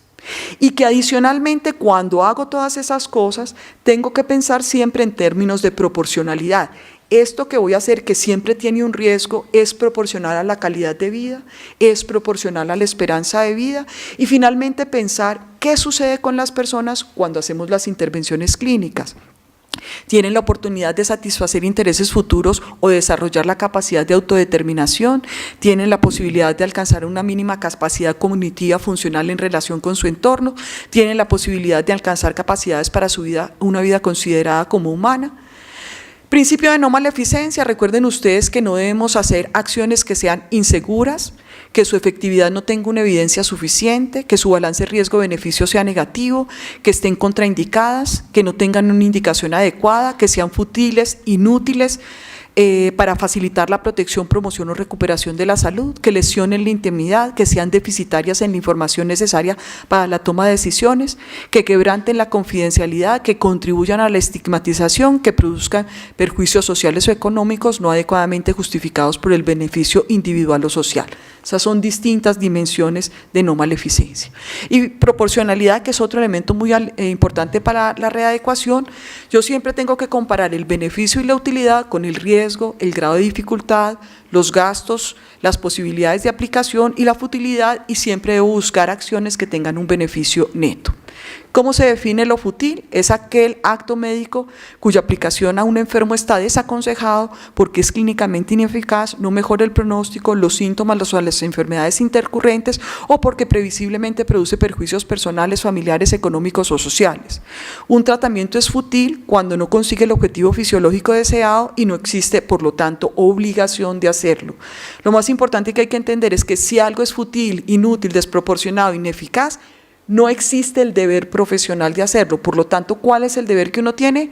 No hacerlo o limitarlo, sin que un tercero le pueda decir a uno, haga esto, porque eso sería contrario a la lex artis. Siempre el juicio sobre la futilidad generalmente inicia desde el profesional que está viendo todas las características que acabo de mencionar. El juicio profesional sobre futilidad de una determinada intervención debe fundamentarse en un proceso de valoración ponderada, incluso colegiada entre diferentes profesionales. Yo siempre digo que frente a los temas de calidad de vida es ideal tener personas del área de la rehabilitación o de la fisiatría en el equipo que está tomando la decisión. Ante la incertidumbre es cuando uno se acerca a preguntarle al paciente sus deseos o a los representantes. Y si persiste la incertidumbre o existen discrepancias irresolubles, se debe recurrir a los comités de ética hospitalaria para tomar las decisiones de readecuación de esfuerzo terapéutico, para sustentarlas, porque ellos no son decisorios. La readecuación del esfuerzo terapéutico o limitación del esfuerzo terapéutico tiene distintas denominaciones: limitación de terapias de soporte vital, no vitral, a pesar de que me gustan mucho los vitrales, es vital; limitación del esfuerzo terapéutico, adecuación del tratamiento de soporte vital, adecuación de medidas terapéuticas, adecuación del esfuerzo terapéutico, omisión o retirada de tratamientos de soporte vital. ¿Cómo se puede definir? Es la retirada o no instauración de una medida de soporte vital o de cualquier otra intervención que, dado el mal pronóstico de la persona en términos de cantidad y calidad de vidas futuras, constituya a juicio de los profesionales sanitarios implicados algo fútil que solo contribuye a prolongar en el tiempo una situación clínica carente de expectativas razonables de medicina. Nunca se debe denominar eutanasia pasiva. No es eutanasia pasiva, porque uno frente a la eutanasia hace objeción de conciencia, pero frente a la readecuación del esfuerzo terapéutico, que es no hacer algo que es contrario a la evidencia científica, a la lex artis, que produce daño, que es desproporcionado, que es inseguro, uno tiene el deber de abstenerse. Yo sigo pensando que es increíble que haya tenido que ser incluido en una ley de cuidados paliativos el derecho que tienen las personas a la readecuación del esfuerzo terapéutico. Eso es como decir que las personas tienen derecho a que se manejen sus patologías acorde con la evidencia científica. En ningún otro lado hay que decir eso, pero a nosotros nos queda muy difícil pasar como profesionales. Si se continuara con estas medidas, lo único que se lograría es mantener la vida biológica, pero sin ninguna posibilidad de recuperación funcional del paciente. Dejamos paso a que la enfermedad termine con la vida del paciente. Es la enfermedad la que produce la muerte del enfermo y no la intervención del médico. Limitar una terapia no significa finalizar el esfuerzo por tratar a este paciente. Únicamente se reorientan los objetivos y nunca limitamos aquello que alivia el dolor y el sufrimiento. No se limita el cuidado paliativo. Muy bien. 3 formas de readecuar el esfuerzo terapéutico: suprimir, suspender o retirar, no iniciar o mantener algo nuevo, o restringir sería reducir, disminuir o acortar el suministro de algún medio de tratamiento. Siempre debemos estar atentos a las consideraciones de la Lex Artis. Es muy importante que la idea de la readecuación no es pedirle permiso al paciente o a su representante si uno puede readecuar, porque es una decisión médica, pero como ustedes recuerdan, nosotros tenemos el deber de informar. Lo que sí tenemos es que informar cómo va evolucionando la patología, la esperanza de vida, el pronóstico, por qué consideramos que determinadas medidas no las iniciaríamos y por qué vamos a retirar determinadas medidas. De ahí que el proceso de comunicación y de formación en malas noticias, en comunicación de malas noticias, es muy importante. Recuerden ustedes que va desde retirar una medida de soporte vital hasta no seguirle haciendo los gases arteriales, tomándole la glicemia. Uno se muere perfectamente diagnosticado sin que eso tenga una utilidad en términos de cuidado paliativo. Las que más frecuentemente se limitan son la ventilación asistida, el uso de medicamentos vasoactivos, las órdenes de no reanimación. Las menos frecuentes, pero que no muchas veces, pero en algunos casos muy específicos debemos recurrir a ellas, son la hidratación y la alimentación artificial. Como estas decisiones socialmente son muy difíciles de tomar, el ideal es tomarla en el ámbito de los comités de ética hospitalaria con expertos en el tema, en los que se juzgue que evidentemente esa sería la última posibilidad para no seguir obstinándonos con el paciente, procurando siempre que haya sedación, que el paciente no tenga una percepción de lo que sucede. Otras formas de cuidado paliativo sobre las que tomamos decisión son la de sedación terminal y paliativa y las órdenes de no reanimación. Recuerden ustedes que la sedación terminal y paliativa, como son procedimientos, requieren de consentimiento informado del paciente o de su representante o a través de una voluntad anticipada. La diferencia entre las dos es que yo disminuyo el estado de conciencia para que no haya una percepción de la sintomatología del proceso final, pero en la paliativa yo puedo volver a recuperar mi conciencia. En la terminal precede a la readecuación del esfuerzo terapéutico. 2014, la sentencia del magistrado Luis Ernesto Vargas Silva, la T-970, y de aquí debo rescatar que hasta el momento los procedimientos de muerte anticipada o de eutanasia dentro del marco establecido por la sentencia del magistrado Gaviria habían estado en el ámbito de lo privado y las personas pagaban estos procedimientos. Y una persona dice: yo tengo derecho a que dentro del sistema de salud colombiano mi EPS me cubra el procedimiento eutanásico, y coloca una acción de tutela. La paciente fallece, pero en todo caso el magistrado Vargas considera que es fundamental pronunciarse sobre este hecho cumplido y ordena al ministerio crear los comités interdisciplinarios de los que trata la sentencia y a crear un protocolo médico que se le pueda sugerir a los médicos para el procedimiento eutanásico. Consideraciones de la Corte, y aquí está la propiedad intelectual del doctor Luque, extraído de la presentación de contextualización para el grupo de expertos del doctor Ricardo Luque, que en su momento debió trabajar esta temática. Había un hecho superado, un daño consumado, pero fundamentado en uno de los artículos de la Constitución Política y de Derechos Humanos, que es el equivalente al trato cruel e inhumano prohibido por la Carta. Se fundamenta la creación de estos comités y la expedición del protocolo. Vuelve y juega, pide que haya un consentimiento de una persona competente que libremente solicite esto, que tenga capacidad intelectual suficiente. Quien debe hacer el procedimiento es el médico y debe haber una enfermedad en fase terminal y hay un procedimiento en el cual uno tiene que asegurar que efectivamente esté en fase terminal, que efectivamente sea competente y que efectivamente se le haya ofrecido de manera efectiva el cuidado paliativo. Si la persona lo rechaza es otra cosa, para de ahí pasar al comité interdisciplinar. Pero esta sentencia tenía un solo párrafo que es contrario a la línea jurisprudencial que habíamos traído hasta el momento. Dice, de otro lado, el consentimiento también puede ser sustituido, y si ustedes se acuerdan, en la sentencia de unificación del magistrado Gaviria decía que era un consentimiento directo. Esta manera de manifestar el consentimiento ocurre cuando la persona que sufre de una enfermedad terminal se encuentra en imposibilidad fáctica para manifestar su consentimiento. En esos casos, y en aras de no prolongar su sufrimiento, la familia podrá sustituir su consentimiento. En esos eventos se llevará a cabo el mismo procedimiento establecido en el párrafo anterior, pero el comité interdisciplinario deberá ser más estricto. Entonces, la pregunta que uno se hace acá es, ¿será que a través de una sentencia de tutela yo puedo abrir esta puerta versus una sentencia de unificación? ¿Será que esto, que digamos que ahí sí estamos en la más liberal de las liberales de las regulaciones del mundo, que es el consentimiento sustituto para eutanasia, será que estamos preparados como sociedad para tomar esta decisión a través del párrafo de una sentencia de tutela en un caso único?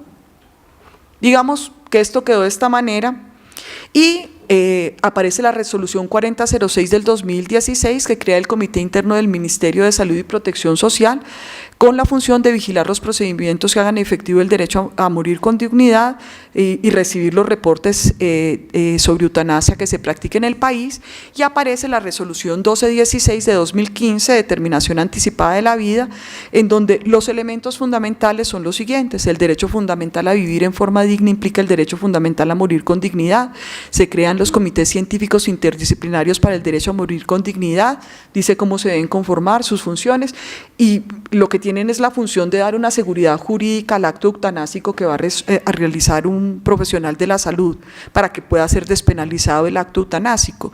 Se define como enfermo terminal acorde con la Ley de Cuidados Paliativos, criterios de garantía para el derecho fundamental a morir con dignidad, prevalencia de la autonomía del paciente, celeridad, oportunidad e imparcialidad, contextualización en el ámbito de los derechos del cuidado paliativo, funciones de los comités, tanto para IPS, CPS y ministerio, descripción del procedimiento para hacer efectivo el derecho a morir con dignidad, la figura de objeción de conciencia y la gratuidad del proceso. La resolución 1216 del 2015, creo yo que haciendo la misma reflexión que hice inicialmente, dice, mire, tenemos una línea jurisprudencial que habla del consentimiento directo, tenemos una sentencia de unificación versus una sentencia de tutela, abrir el tema a que un representante legal en ausencia de voluntad anticipada pueda pedir la eutanasia es un tema que es difícil, y dice lo siguiente, en su artículo 15, en caso de que la persona mayor de edad se encuentre en incapacidad legal o bajo la existencia de circunstancias que le impidan manifestar su voluntad, dicha solicitud podrá ser presentada por quienes estén legitimados para dar el consentimiento sustituto, siempre y cuando la voluntad del paciente haya sido expresada previamente mediante un documento de voluntad anticipada. Es decir, dice, listo, el representante legal puede tomar la decisión, siempre y cuando el paciente haya dejado un consentimiento directo proyectado en el tiempo, que es la voluntad anticipada, y por lo tanto se mantiene en la línea jurisprudencial del magistrado Gaviria y además del resto de la sentencia del magistrado Vargas y el consentimiento directo o voluntad anticipada. Muy bien. Destaco que aparece por primera vez una definición de objeción de conciencia en el contexto de final de la vida, artículo 18, de la eventual presentación de la objeción de conciencia. La objeción de conciencia solo es predicable de los médicos encargados de intervenir en el procedimiento para hacer efectivo el derecho a morir con dignidad, es decir, no lo pueden hacer los miembros del comité interdisciplinar. En el evento que el médico que va a practicar, ni el médico que está recibiendo la solicitud y que la va a tramitar.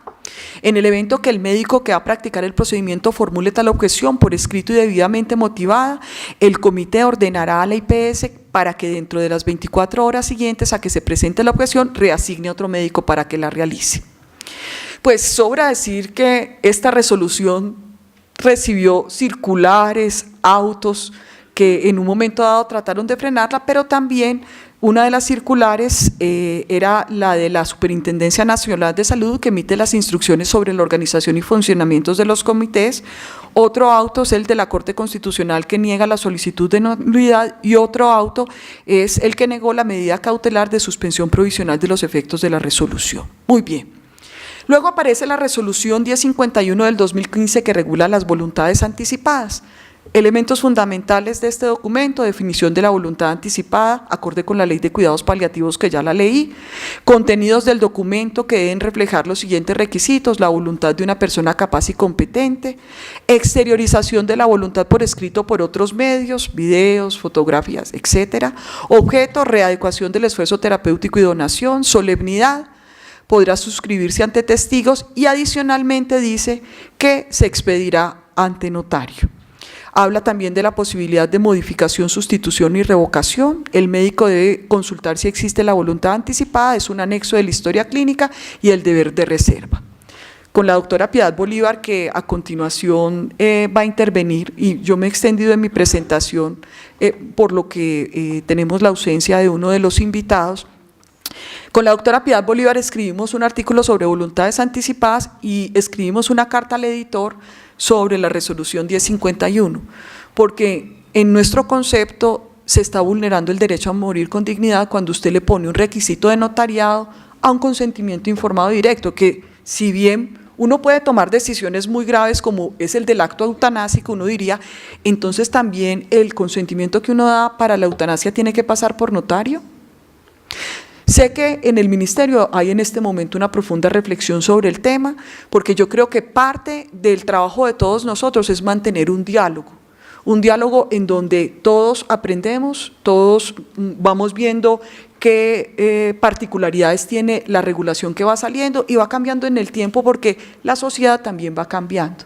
Entonces, nuestra crítica frente a esta resolución es que, más que proteger las voluntades anticipadas, colocó una barrera de acceso a la voluntad anticipada, y esto es lo que decimos nosotros. Quiero recordarles que desde el 79 hasta la fecha, más de 22.000 personas han documentado sus voluntades anticipadas con la Fundación Derecho a Morir Dignamente en los documentos Esta es mi voluntad 1 y 2. En este momento tenemos más de 8.000 voluntades anticipadas activas, y se han actualizado los documentos en consonancia con los cambios regulatorios.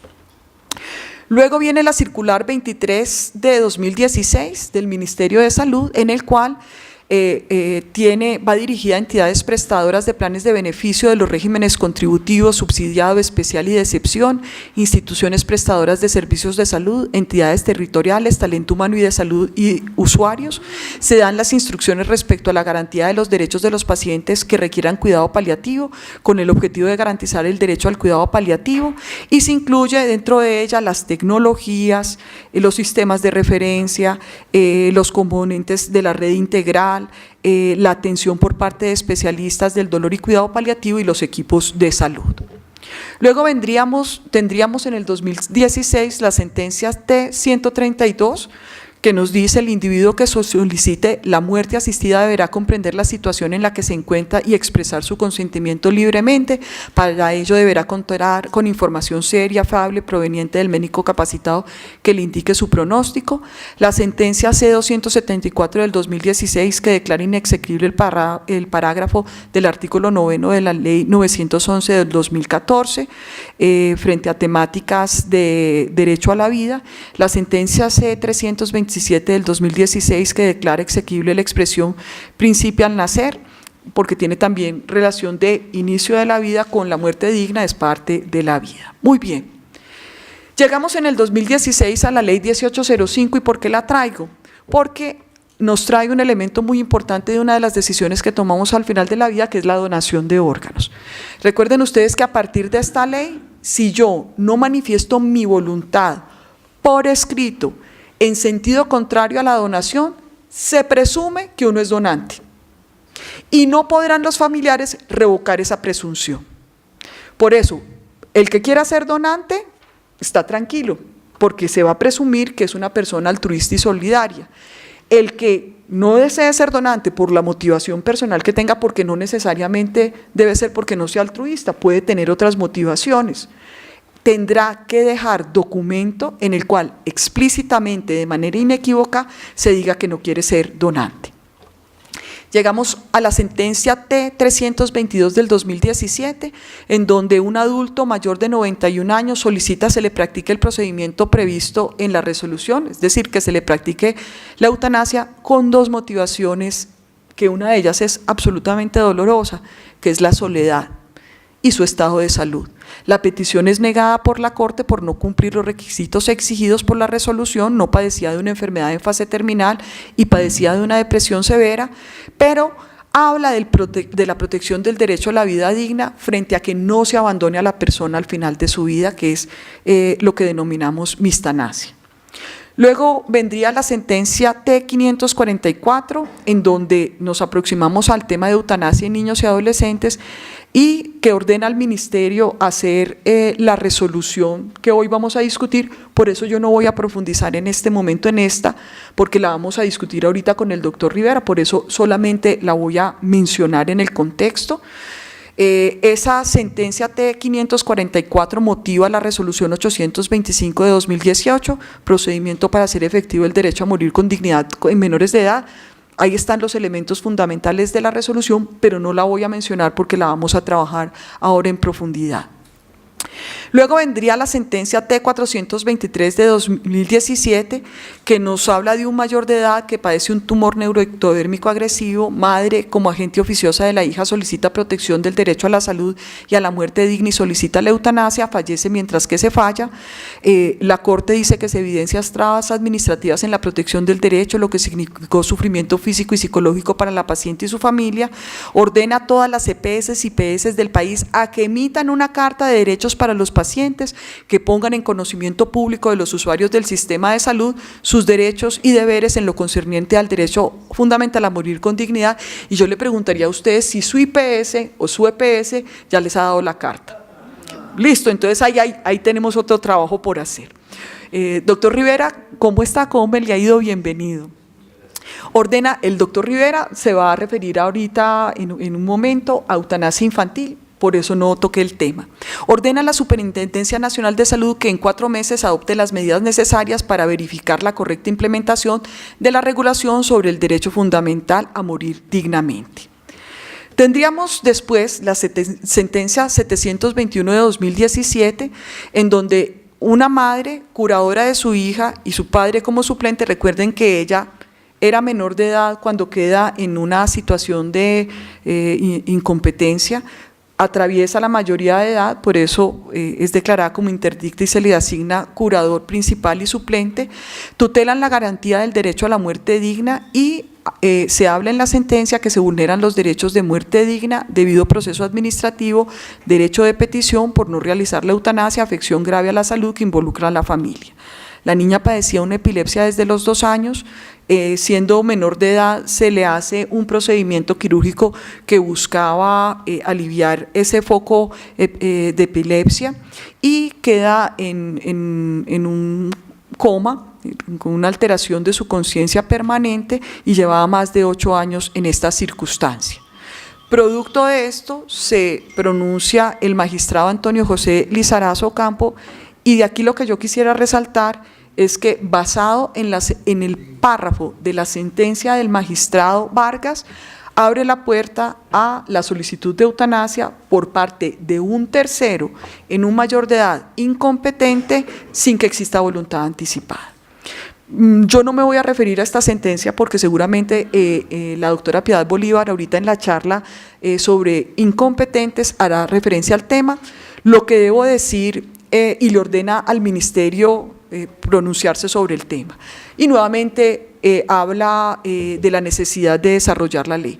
Lo que debo decir es que creo que se aparta de la línea jurisprudencial, que si bien hace un desarrollo exhaustivo sobre la temática, y creo que es una sentencia que todos nos tenemos que leer, porque de verdad hace una muy buena revisión del derecho a morir dignamente, basado en ese párrafo abre una compuerta que no sé si sea el momento del desarrollo de los cuidados paliativos, del desarrollo de nosotros como sociedad para abrirla, pero pues está el debate. El Ministerio en este momento presentó una solicitud de nulidad que ha sido apoyada por distintas instancias y debo decir inclusive apoyada por la Fundación Derecho a Morir Dignamente, que también considera que no es la vía una sentencia de tutela para abrir la compuerta a eutanasia en incompetentes. ¿Qué resalto de esta sentencia además de lo que les comenté? El rol de los comités de ética hospitalaria, porque dice, hombre, ¿cómo no intervino oportunamente el Comité de Ética Hospitalaria para proteger el derecho a morir con dignidad y readecuar el esfuerzo terapéutico manteniendo el cuidado paliativo? La gran mayoría de situaciones se resuelven por esa vía sin tener que llegar necesariamente a la eutanasia y hace una síntesis respecto al derecho fundamental que es congruente con esa excepción que les dije a lo que he expuesto hasta ahora. Termino con unas conclusiones y unos retos. El derecho a morir dignamente en Colombia tiene un amplio desarrollo jurídico que incluye un haz de facultades o derechos que permite la protección de la autonomía y la dignidad de las personas al final de la vida. En Colombia el derecho a morir con dignidad se ha fundamentado en el respeto a la dignidad, la autonomía, la libertad, el libre desarrollo de la personalidad. Por esto se ha desarrollado una línea jurisprudencial que despenaliza el homicidio por piedad en casos muy específicos, personas competentes que padecen enfermedad en fase terminal y que en pleno uso de sus competencias solicitan el acto eutanásico. Existe una omisión legislativa, a pesar de la reiterada exhortación de la Corte Constitucional en diferentes sentencias que han producido profundos efectos sociojurídicos, gobierno de los jueces, sentencias de tutela que ordenan acciones regulatorias contrarias a la línea jurisprudencial, ausencia de debate social respecto a temáticas emergentes como la eutanasia en incompetentes, necesidad de garantizar cuidado paliativo integral, fortalecer los espacios de protección de los derechos de los pacientes, como lo son los comités de ética hospitalaria. Y existen barreras a la protección, al derecho a morir dignamente de diversa índole, que son todas las que le mencioné. ¿Cuáles son nuestros retos? El acceso al cuidado paliativo integral de todos los colombianos, eliminar las barreras de acceso a las voluntades anticipadas, un sistema único de registro que sea accesible desde cualquier IPS, a donde el médico pueda consultar si esa persona tiene una voluntad anticipada, una ley de derecho a morir con dignidad, que yo creo que no se puede llamar una ley de eutanasia, porque es que el derecho a morir con dignidad tiene una amplitud, debe incluir esa temática, pero debe ser vista de una manera más amplia. Construir un etos para el final de la vida prudente, respetuoso e incluyente, que se refleje en la política pública y en la regulación. Garantizar el derecho a morir con dignidad de los más vulnerables, de los que no pueden defenderse por sí mismo este derecho, como serían menores de edad de incompetentes. Defender los derechos de las personas con enfermedades crónicas irreversibles de alto impacto para la calidad de vida. Y ahí vuelvo y planteo mi interrogante sobre la definición de enfermo en fase terminal.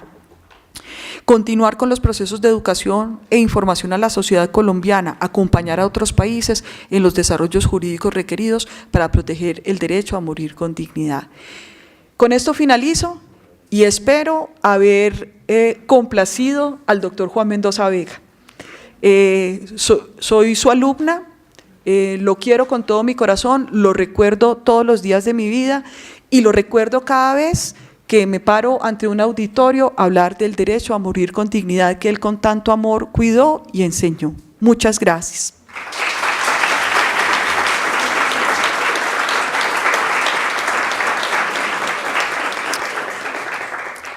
Entonces, como estoy en el rol de continúo con el programa, creo que como cumplimos el espacio de las dos primeras presentaciones, por ausencia de nuestro primer conferencista por fuerza mayor, salimos a receso un ratico y entramos a los otros temas que van a estar absolutamente interesantes, como son la eutanasia infantil, la temática del derecho a morir con dignidad en incompetentes y los retos que tiene el derecho a morir con dignidad por parte del Ministerio y el premio al doctor Juan Mendoza Vega.